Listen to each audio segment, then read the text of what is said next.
Old Brixton village had many omens, but none more feared than the raven of Willow March. Locals called it Ashwing, a coal black bird with eyes like wet obsidian. It perched only on the homes of those who were about to die. At least, that's what they said. Marla never believed the stories till the night she heard the tapping. Soft but deliberate, like someone rapping on her window with a knuckle. She peeled back the curtain. Then there it was.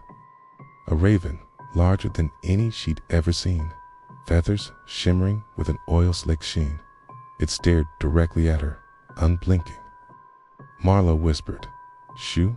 Ashwing tilted its head. Then it tapped the glass again. She backed away.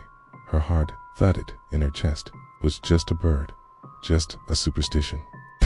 Still, she checked on her grandfather, who lived in the room next to hers. He'd been sick for months, resting in bed with a body that seemed to get lighter every day. He was sleeping peacefully. Marla returned to the window. The raven was gone. Relief washed over her until she heard it again. Tap, tap, tap. But this time, sound came from inside the hallway. She stepped out of her room.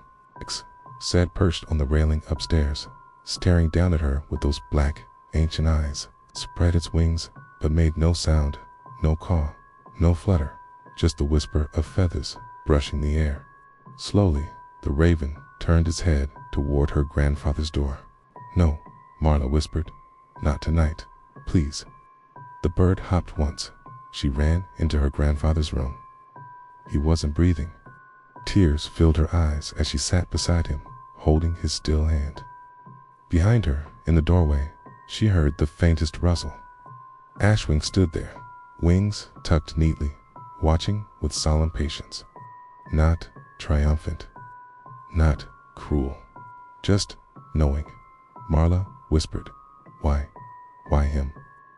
The raven blinked, then turned and walked back down the hall, each step quiet as dust falling. It reached the front door, perched on the frame, and looked back waiting. Marla followed it outside into the moonlit air. Ashwing took flight, circling once above the house before disappearing into the night.